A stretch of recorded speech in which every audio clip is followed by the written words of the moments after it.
us, first off, how are you settling into this new role so far? It's going great. Really enjoyed every day with the kids. They hang on to every word that we say right now, and of course seeing Dr. Vickers and what they're doing at Thompson is exciting to everybody. This is a program that hasn't won in a while. It has invested a lot in you, and it's reinvesting a lot in the program now. What kind of pressure are you putting on yourself right out of the gate? Pressure is, we talk about pressure is what you make it, and we enjoy getting up every morning, going to work with these kids, and the pressure is just getting better tomorrow than we were today. Right now, we're just trying to be better tomorrow than we were today, and so on, and get the season started, and get these kids used to competing together, and just the pressure. There's really not any pressure that other than we want to perform well for the kids. You built such a dynasty at Spanish Fort in a relatively short time for the life of the school. What is Thompson missing that those winning teams at Spanish Fort had that you're trying to bring to Thompson? I think the biggest thing is Spanish Fort was built from the youth up, and everybody in Spanish Fort, when their kids reached a certain age, they knew that we were going to send them to Lyle Henley to be trained and to brought forth and to speed and conditioning stuff with Lyle, and then they went to the middle school, and we had a lot of our staff at the middle school, and just brought them up through the ranks there, and they came up expecting to win and be successful. And as far as the kids working hard and all that, these kids work as hard as any kids I've ever had. The Thompson kids have really exceeded what we thought they would as far as their work ethic. And we're going to see a similar type of offense that you ran at Spanish Fort?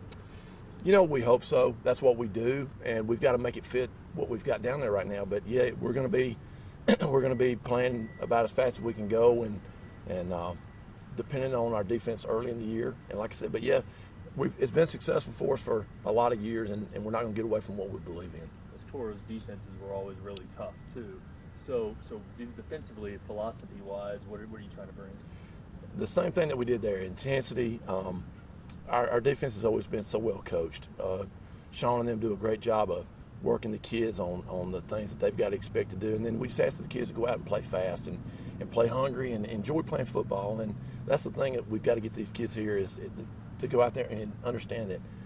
Go enjoy the game. The sun's coming up on Saturday morning. We're here just to football is just another step of their life, and it's just convincing them to go play the game and enjoy it. How have they responded to you? Because you bring that pedigree. I mean, you weren't in the state title last game, and that was weird. I mean, that few coaches can say that it's kind of strange for them not to be coaching in the state title game. So how have they responded? And I'm assuming they know that you obviously know what you're doing. Well, I'm blessed in that we were successful where we've been, and I'm blessed that we've brought in some great coaches that have been champions where they've been. And so the kids, I think that factor that you go in as a coach, having done it before, I think it adds a little validity. Not that it means any more than anybody else, but I think it puts some validity to the kids that let's listen to these coaches. They've been there, they've done that, and I think it's a big asset to have it. But at the end of the day, I've got great coaches around these kids, and they're working hard, and we're just trying to put that picture out there of take each day at a time, and don't let adversity mean anything right now. Just keep working through stuff. Moving up in classifications as well. What's this grind like compared to the 5A grind that you were in? Well, there's nothing. That last year we went up to 6A at Spanish Fort, and we lost our great quarterback, Tyler Johnson. We were 20-0 with that kid. He started for me since the 10th grade, and we had never lost a game with him. And we lost him week 5, and those kids bounced back, and they played through the schedule all the way to the semifinals. Well, it's the same thing here with these kids is we've got to go in and we've got to play competitive. We've got to be competitive and let the chips fall, hope to win enough games at the right spot to extend the season. But really the great thing is that I think as coaches, we get up right now just enjoying to go work with these kids. The administration and everybody in the town right now is very excited. We hadn't lost a game. We're undefeated. But at the end of the day, the kids they're really great to work with, and they're hungry, and it's just a lot of fun to go every day to see what's going to happen for them that day. Obviously, by the end of your tenure at Spanish Fort, the expectations were so high. When you take over a new program that you're trying to rebuild, do you have to change your own expectations the first season or two?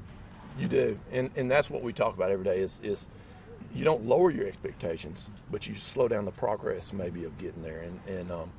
But I'll tell you, I can say this, we've moved full steam ahead since we got here with these kids, and And as far as our summer work and all, I couldn't be more proud than I am about the kids, the way they've worked and the attitude they bring. They get there early, they're staying late, and they're hungry to play. But I don't think the process has changed that much. Are there any position groups that have really caught your eye so far? We really hadn't got into it, but coming out of spring ball, I was really excited about our running backs. We've got 3 or 4 little guys there that really enjoy playing and play hard. Offensive line is coming together right now. The defense, we've got some good athletes on defense. We've got to teach them what to do and where to do it. But those guys over on defense, they work harder than I can imagine that the kids are used to working right now, and they brag on them every day at staff meeting about how hard the kids are working. So I think that we'll put a pretty good product on the field this year. You're coaching a bunch of guys who haven't tasted a whole lot of success. How much work goes into kind of changing the mentality on their part? You know, my deal is, as far as the head coach, I tell the coaches from January to April, I'm the guy that walks around and I can be their friend. Not a buddy, but I can be there. I can get to know them, talk about family, talk about important things in their life. And I think through that, our kids understand that I truly am blessed and love to be around them.